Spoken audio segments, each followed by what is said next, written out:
serahkan dirimu kepada Kanjeng Ratu, gantikan tugasku sebagai pengikutnya. Lantas, aku akan kembali ke tempat asalku untuk menjaga tempat suci itu. Hai para pecinta horor, kembali lagi di channel Indasari. Bagaimana kabar kalian? Hari ini saya akan menceritakan kisah mistis yang katanya terinspirasi dari kisah nyata. Ceritanya ada mahasiswa baru yang kuliah di salah satu kota di Indonesia. Tapi baru aja masuk kuliah dia harus izin beberapa hari gara-gara mendapatkan teror. Oke, sebelum masuk ke ceritanya, saya akan jadi sudut pandang pertama yaitu Rika, orang yang mengalami kisah mistis ini ya. Ya biar kalian lebih enjoy, lebih ngerti aja sama alur ceritanya. Dan langsung aja kita masuk ke ceritanya.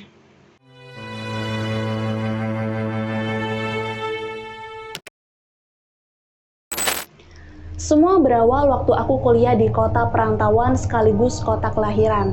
Semua kegiatan kuliah juga berjalan dengan lancar berkat izin dan dukungan keluarga. Bahkan sanak keluarga yang ada di kota perantauan ini siap membantu kalau aku mengalami kesulitan. Tapi karena rumah keluargaku ini jauh dari kampus, aku terpaksa ngekos biar nggak banyak waktu yang terbuang di jalan. Sampai kemudian aku mengalami kejadian aneh untuk pertama kalinya. Tepat pas aku memasuki seminggu masa ospek, jadi waktu itu aku mimpi berada di sebuah tempat yang kanan kirinya cuma lautan. Di dalam mimpi itu, aku nyoba untuk berkeliling dan denger kalau ada suara rame banget. Kayak lagi ada pesta sama gending Jawa. Tapi karena aku takut, tiba-tiba aku bangun karena denger suara teman kosku manggil. Temanku ini namanya Fani, dia yang baru pulang kegiatan minta tolong sama aku buat masukin motornya. Karena dia sendiri udah kebelet nih pengen ke kamar mandi.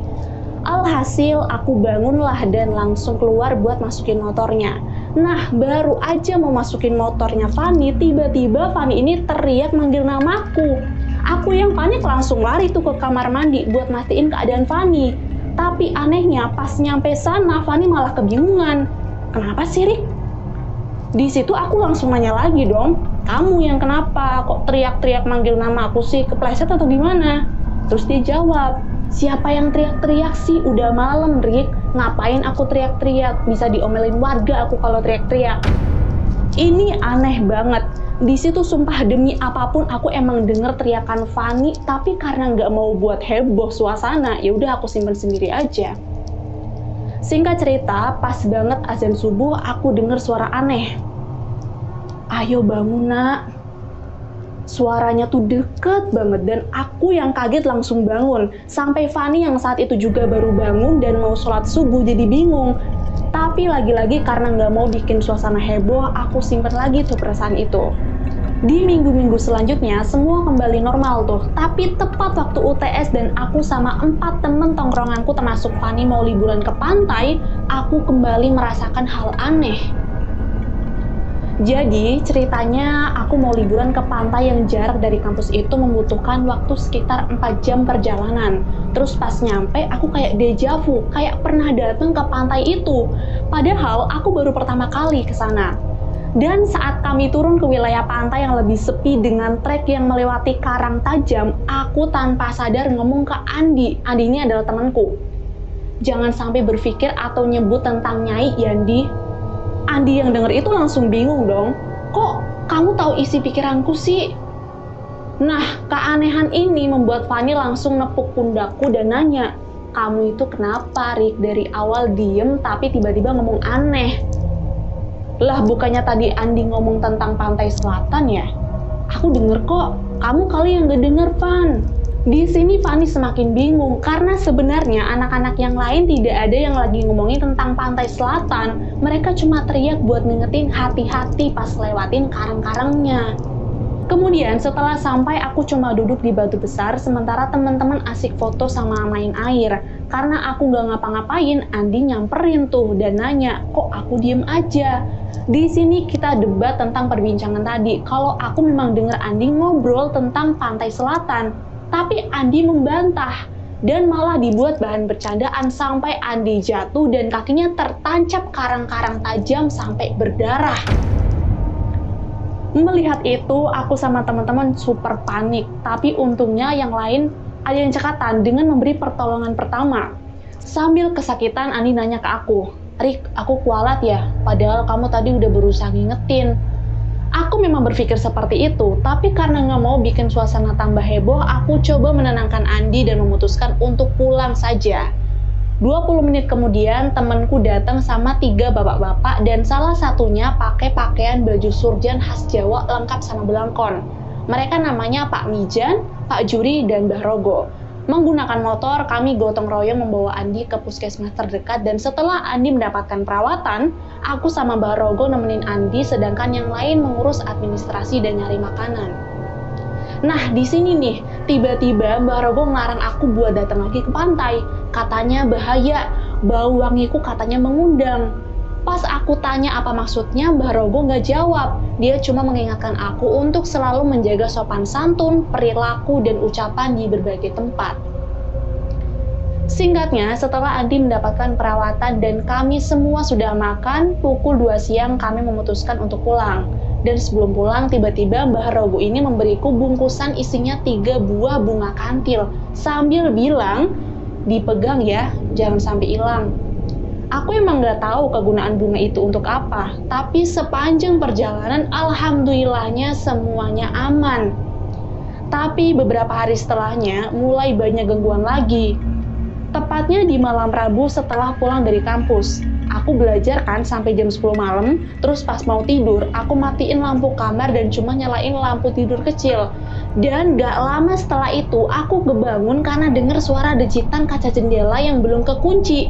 Terus pas mau aku tutup itu jendela, tiba-tiba sesosok makhluk menggapai tanganku dari samping. Saat itu juga aku teriak minta tolong sampai lemes karena saking syoknya. Dan teriakan itu membuat Fani, anak-anak kos lain dan pemilik kosannya sendiri datang buat mendobrak pintu kamarku. Pas udah sadar, aku ada di ruang tamu milik ibu kos dengan orang-orang yang berkerumun karena penasaran. Di situ ibu kos langsung ngasih air minum ke aku dan meminta penjelasan kenapa aku teriak-teriak. Tapi karena aku nggak bisa menceritakannya di depan orang banyak, ibu kos nyuruh yang lain kembali ke kamar masing-masing, kemudian baru bertanya lagi. Jadi gini Bu, tadi saya melihat sosok menyeramkan. Saya takut banget Bu. Sebelumnya saya nggak pernah kayak gini, tapi semenjak ngekos di sini, saya sering mimpi aneh dan mendapatkan gangguan. Setelah menjelaskan itu, aku juga menunjukkan pergelangan tanganku yang biru bekas cengkraman sosok tersebut. Ibu kos yang mendengar ceritaku ikut khawatir dan berniat akan mengantarkan aku pulang ke rumah keluargaku besok pagi. Sementara Fani cuma diam, mungkin dia juga kaget, dan karena takut kembali ke kamar, dia nemenin aku tidur di rumah ibu kos sampai pagi. Besoknya jam 8 pagi aku diantar pulang ke rumah keluarga alias rumahnya Simbah sama ibu kos dan suaminya. Setibanya di rumah Simbah, ibu kos langsung ceritain semuanya. Aku juga disuruh masuk sama Simbah dan tante alias adik dari ibu untuk masuk dan istirahat. Di dalam kamar, lagi-lagi aku disuruh untuk menjelaskan semuanya. Dan aku jawablah, aku sering mimpi aneh yang berulang, Mbah. Aku sering mendapatkan bisikan aneh, nggak tahu dari siapa, dan sekarang aku bisa melihat hal-hal aneh seperti kemarin. Tanpa memberi aku jawaban dari semuanya, Mbah cuma nyuruh aku istirahat, sedangkan dia sendiri sama tante pergi ke dapur untuk ngobrol. Karena capek, aku pun ketiduran. Nah, di dalam tidurku ini nih, aku kembali bermimpi ada di sebuah jembatan menuju tempat yang lagi-lagi di sekelilingnya cuma ada lautan. Terus ada bunyi gending Jawa dan suara sinden. Karena penasaran, aku mencoba memberanikan diri untuk melihat dan pas nyampe di lokasinya, aku melihat orang-orang ramai melakukan acara larung sesaji atau persembahan sesajen untuk Laut Selatan. Ada seorang perempuan seperti bangsawan juga yang di sekelilingnya diikuti 6 orang perempuan yang lebih muda dengan pakaian dan gaya rambut yang sama. Melihat hal aneh itu, aku mulai takut dan berjalan mundur. Tapi di depan jembatan aku dihadang sama sesosok perempuan cantik dengan pakaian yang mirip dengan 6 pengikut tadi. Terus dengan pose khas perempuan bangsawan, dia nanya sambil tersenyum, "Kamu paham siapa aku, Cah Ayu?" Di situ aku nggak bisa menjawab. Cuma bisa menggeleng gak tahu. Sumpah aku takut banget. Aku berdoa sama Tuhan biar aku terbangun dari mimpi itu, tapi aku merasa kalau perempuan tersebut berjalan mendekat hingga terciumlah bunga kantil di hidungku dan gak lama setelah itu aku terbangun dengan badan penuh keringat dingin. Kemudian aku pergi ke dapur untuk makan sama tante dan Simbah. Pas lagi makan terus lanjut minum teh, Simbah nanya, "Wangi ya, Nduk?" "Nggih, Mbah, wangi bunga menenangkan kayak teh zaman sekarang." Aku kira kita lagi ngomongin bau tehnya, tapi ternyata hal lain. Dan tiba-tiba Simbah ngajak aku ke rumah Ki Adi. Entahlah siapa Ki Adi itu. Perjalanan ke rumah yang disebut-sebut Ki Adi ini butuh 1,5 jam karena daerahnya pelosok. Kanan kiri rumah itu ada ladang jagung. Ada juga rumah orang zaman dulu dengan alas rumahnya masih menggunakan tanah. Rumah Ki Adi ini remang-remang, terdapat banyak lukisan dan pajangan khas orang Jawa kuno. Pas nyampe sana, terlihat Ki Adi lagi ngerokok di meja bundar dengan kursi khas zaman dulu. Jujur, hawa di sana nggak enak banget. Aku ngerasa gerah padahal sudah pukul 7 malam yang seharusnya udara itu udah dingin. Terus baru aja nyampe, Ki Adi ini udah tahu tujuan Simbahku ke sana itu untuk apa. Aku lalu duduk di hadapan beliau. Pas ditanya panas atau enggak, aku jawab iya. Terus dia nanya lagi, "Kamu lihat taburan abu di tanah bawah pintu itu enggak, Nduk?" "Iku abu sekang Merapi. Kamu aman di sini. Namanya ditahan, nggak bisa masuk dia." Karena bingung, aku pun nanya, siapa yang nggak bisa masuk itu? Dan katanya dia adalah penunggu leluhurku. Aku kaget karena memang hal ini aku nggak tahu bagaimana awalnya. Aku hanya menunduk di situ, menanti nasib apa yang harus aku tanggung sampai kemudian tante bertanya kepada Ki Adi. "Jadi sekarang kami harus gimana, Ki?" Mbah Nah alias Simbahku ini juga terlihat tidak nyaman untuk memberitahu yang sebenarnya di depanku. Dan Ki Adi pun menjawab, "Untuk sementara waktu Ki Adi udah siapkan sambutan atau penolak bala untuk Rika. Bunga kantil yang ada di sakumu bisa berikan ke Aki saja, Nduk." "Bunga kantil, Ki? Kok Aki bisa tahu aku bawa bunga ini?" Tanpa menjawab, Ki Aki ini hanya tersenyum. Aneh kan? Dari rumah Ki Adi, aku diberikan plastik bening kecil yang katanya berisi abu dari Merapi, ditambah air ludah dari Ki Adi. Air ludah. Karena cuma disuruh nyimpen benda itu, aku pun tidak keberatan. Lalu sepulang dari rumah Ki Adi, aku istirahat di rumah mbahku dan keesokan harinya kondisiku sudah lebih membaik. Malam itu aku juga nggak mimpi hal menakutkan itu lagi dan aku kembali berkuliah setelah absen 2 hari. Waktu itu kampus ada acara UKM dan acaranya akan diadakan di area dataran tinggi, nggak jauh sih dari kampus. Karena aku ada di divisi dokumentasi, jadi nggak banyak hal yang aku lakuin hari itu. Tapi aku baru sadar kalau sambutan dari Ki Adi nggak aku bawa. Dan bener aja, kejadian-kejadian aneh pun kembali datang. Dari bisikan, kemunculan makhluk-makhluk menyeramkan, hingga penampakan perempuan itu lagi. Karena merasa ketakutan sepanjang malam dan gak ingin bermimpi hal yang sama, aku menolak untuk tidur. Dan setelah acara selesai, aku memutuskan untuk membicarakan hal-hal yang selama ini aku alami ke ibu. Lewat telepon, aku cerita ke ibu sambil nangis dan ibuku sendiri berjanji kalau nanti pas liburan semester, beliau akan menemuiku ke kosan.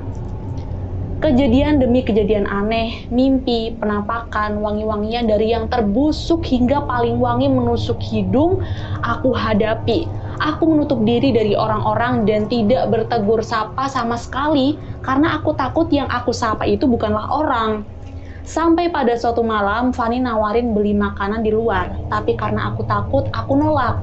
Nah, pas Fani baru mau pergi, aku teriak sambil menutup telinga dan menutup mata.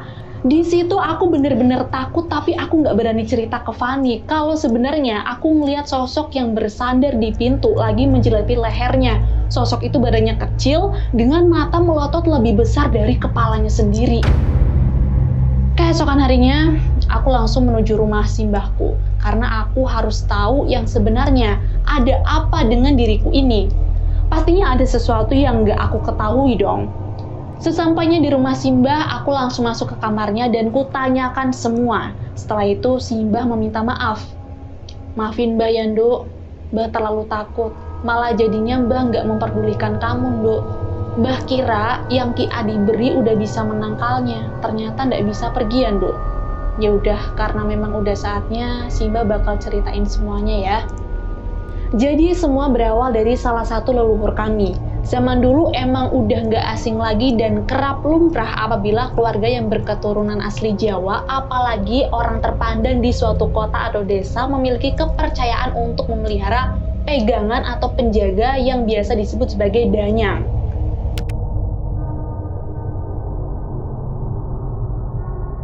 Para danyang ini diyakini menerima permohonan orang yang meminta pertolongan. Danyang tidak menyakiti atau mengganggu dan menempati di berbagai tempat seperti gunung, pohon, lautan, hutan, mata air, dan lain-lain lah. Tetapi danyang harus diruat atau diurus, diberikan keselamatan atau sesembahan sebagai bentuk rasa syukur dan timbal balik. Ada pula perjanjian dan konsekuensi. Salah satu konsekuensi yang sejauh ini ditanggung oleh keluargaku ini, baru aku sadari keanehannya. Berawal dari 6 generasi di atasku. Sebut saja namanya Uyut Roro. Keluarga Uyut Roro terkenal sebagai para pedagang di satu kota dan keahlian berwirausaha menurun ke keluarga kami. Uyut Roro punya 6 saudara yang didominasi perempuan dan laki-laki cuma 1. Nah, Uyut Roro dan ke-6 adiknya ini memiliki daya tarik para swaja yang berbeda-beda. Tetapi sudah terkenal kalau 6 perempuan bersaudara ini cantik, berambut lurus hitam lebat, putih tinggi. Ya bisa dibilang mereka adalah kembang desa lah waktu itu. Hingga suatu ketika, Uyut Roro dan saudara yang ketiga memiliki teman yang sama dan sering menghabiskan waktu bersama mengajak untuk berbisnis. Karena Uyut Roro memiliki bakat untuk merias, dekorasi, dan sangat memahami adat pernikahan Jawa, mereka memiliki bisnis di dunia tata rias pengantin. Tapi karena memiliki beberapa pesaing, mereka merasa tersaingi dengan bisnis Uyut Roro hingga disebut-sebut Uyut Roro ini bisa lebih sukses dibanding mereka. Karena banyak yang tidak suka, tiba-tiba Uyut Roro pun mengalami sakit, matanya rabun, dan sering sakit mata.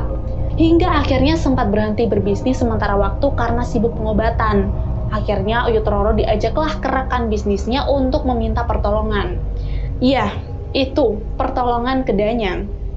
Mereka berdua mengunjungi salah satu pesisir di Jawa Tengah dan bertemu oleh juru kunci untuk menuju ke tempat yang berada di antara Laut Selatan. Tidak sembarang orang yang bisa ke sana dan tidak setiap hari bisa ke sana. Pemilihan hari untuk berkunjung saja hanya di hari Kamis Pahing, Kamis Kliwon, Jumat Kliwon, Kamis Manis, Jumat Pon, Jumat Manis, sama Kamis Pon. Karena salah satu tanggalan itulah seseorang bisa melakukan ritual. Kala itu Uyut Roro mendatangi tempat tersebut bertepatan di Kamis Pahing. Sempat ada keraguan karena kata si juru kunci, ruatan yang harus dilaksanakan di setiap bulan, ada hari yang mengharuskan untuk mencuci wajah dengan kembang 7 rupa dan minum teh tubruk yang dicampur bunga kantil. Terus menyimpan botol kaca yang berisi air laut beserta pasirnya dan harus diperbarui di setiap 1 bulan sekali. Tapi karena ingin bisnisnya lancar dan memiliki perlindungan, Uyut Roro menyanggupinya. Uyut Roro kemudian diminta membasuh wajah dari air laut itu dan memberikan persembahan atau sesajen serta bermalam di tempat itu hingga mendapat mimpi seorang perempuan menghampirinya. Perempuan itu datang dengan wangi khas bunga, terutama yang sangat menusuk adalah wangi bunga kantil. Dia cantik, berambut panjang, memakai pakaian serba hijau hitam, mahkota layaknya orang-orang kerajaan dan berselendang hijau. Danyang itu namanya Sri. Dengan seizin Ratu Pantai Selatan, ia memiliki kekuatan dan diberikanlah tugas untuk melindungi tempat yang disinggahi Uyut Roro saat itu. Danyang Sri memberikan pertolongan kepada Uyut Roro dengan konsekuensi yang harus ditanggung. Jika salah satu generasinya memutus ruatan ini, maka tidak ada lagi pertolongan, perlindungan, serta ketidakharmonisan dalam berumah tangga. Setelah ritual selesai dilakukan dan saat kembali ke desa, benar saja, segala penyakit Uyut Roro sembuh dan ia mengalami kejayaan atas bisnisnya, hingga menikah dengan salah satu pemuda yang berasal dari keluarga terpandang dan kaya raya. Anak-anak Uyut Roro dari dini, terutama anak perempuan pertamanya, dibiasakan untuk melakukan ritual itu. Jika diingat cerita di awal mimpiku saat bertemu satu pemimpin bangsawan yang diikuti 6 orang perempuan, saat itu baru diketahui kalau mereka semua adalah para danyang dan Sri yang sudah terikat dengan Uyut Roro, jadi tidak bisa kembali ke dalam barisan itu lagi. Sri melaksanakan tugasnya dan sesampainya di 2 generasi setelah Uyut Roro, sebut saja namanya Mbah Sari yang dipilih untuk menurunkan ritual tersebut. mulai kewalahan dan menunjukkan ketidaksetiaan dengan Sri. Ritual yang seharusnya dilakukan mangkir dilaksanakan, hingga di suatu ketika Sari menikah, tiba-tiba suami Sari dilanda perselingkuhan setelah melahirkan anak kelimanya, dan terjadilah perpecahan di keluarga itu. Setelahnya, Sari tidak pernah memperdulikan anak-anaknya dan hanya bergonta-ganti pasangan hingga usianya menua.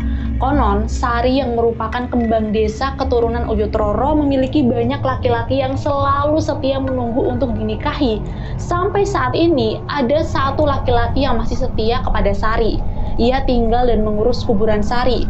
Laki-laki itu nggak berkeluarga, dan seingatku, saat kita akan ziarah ke kuburannya Mbah Sari, kita harus izin ke laki-laki itu.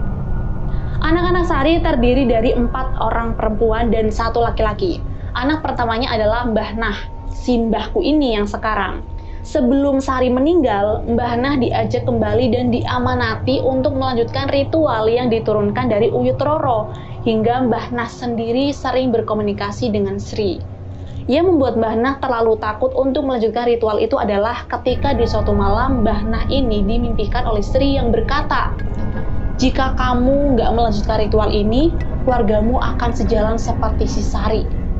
Mbah Nah sempat bertanya, apakah ada cara untuk menghentikan semua ini? Dan Danyang Sri menjawab, ada.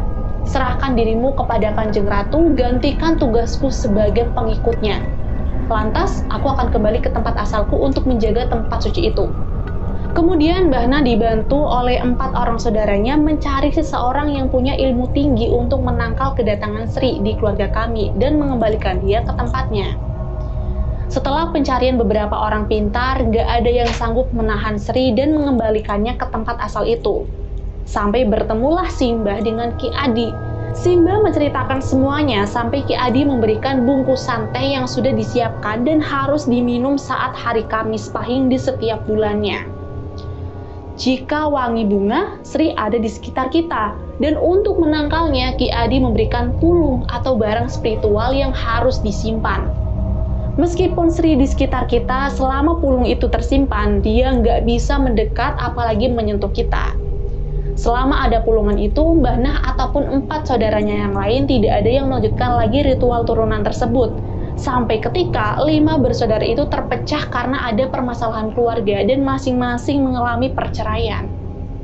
Mbah Nah yang memiliki 2 anak perempuan yaitu ibu dan tante, Sri muncul dan mulai menyukai ibuku dan tante. Tante bahkan pernah mengalami hal yang sama dengan aku. Saat itu, tante, ibu, dan Mbah Nah menghampiri ke tempat di mana Uyut Roro memanjatkan doa dan meminta pertolongan kepada Sri. Mereka mencari sang juru kunci berharap bisa membantu tante yang semakin kurus gara-gara stres dengan gangguan itu.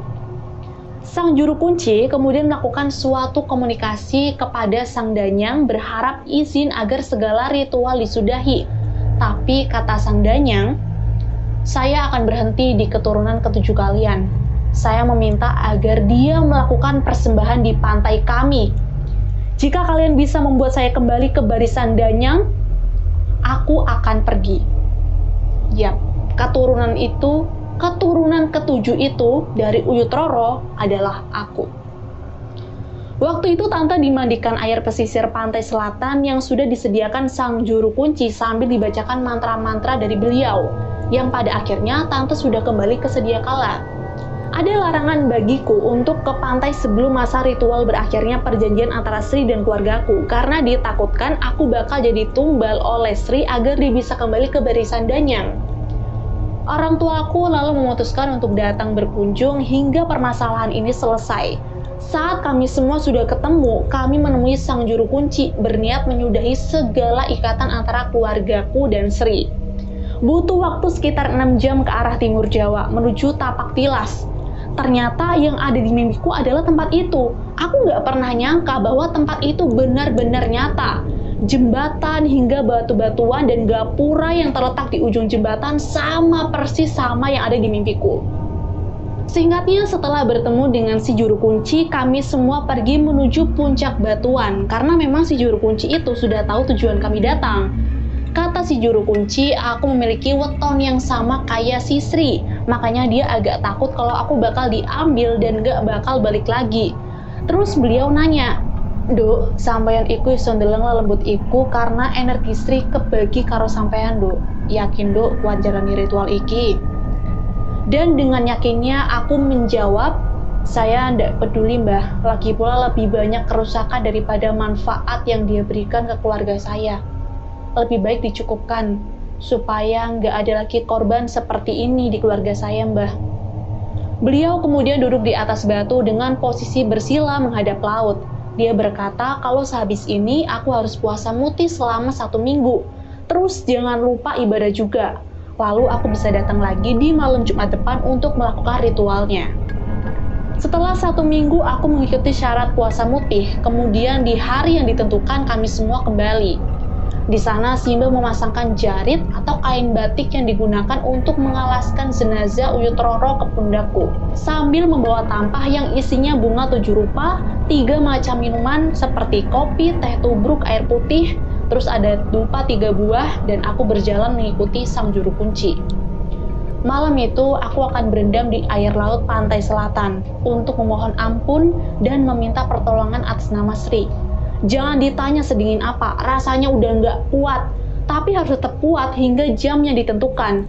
Ketika wangi-wangi yang menusuk itu menghampiriku, terlihatlah cahaya yang menyilaukan dan akhirnya aku tidak sadarkan diri.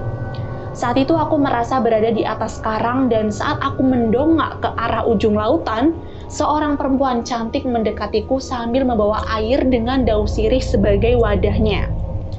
Cahayu, saya tidak menerima kembali sang pengkhianat yang suka memanfaatkan titik kelemahan manusia. Saya nggak serendah yang dipikirkan oleh manusia-manusia.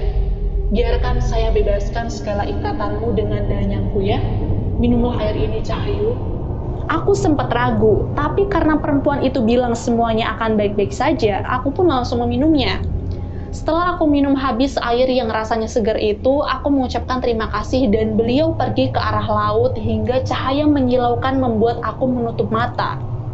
Kemudian tiba-tiba aku terbangun di pelukan ibu dan Simbah. Mereka pun bilang, Alhamdulillah, beliau mau membantu dan menyayangi kamu, Duk, dibanding dengannya. Insya Allah setelah ini tidak ada lagi yang berani mengganggu kamu. Di dalam aliran darahmu udah mengalir air suci dari sang ratu. Dan sejak saat itu, semua gangguan yang menimpaku sudah tidak pernah kembali. Hingga saat ini, aku bisa menjalani kehidupanku dengan normal tanpa rasa takut lagi. Jadi itulah ceritanya. Lagi-lagi emang bukan hal yang aneh kalau orang zaman dulu itu suka memiliki pegangan. Tapi kadang ada yang tidak memikirkan semuanya dengan baik. Ya gitu akhirnya, keturunan berikutnya jadi korban. Kita jadikan aja kisah ini jadi pembelajaran ya, ambil positifnya, yang buruk dibuang. Dan by the way, saya mendapatkan kisah ini dari akun Twitternya Ruisil. Buat kalian yang mau baca kisah lain bisa cari di sini. Dan kalau ada yang mau request bisa langsung komen di bawah atau DM di Instagram saya @_saderasa. Sekian dan sampai ketemu di video selanjutnya.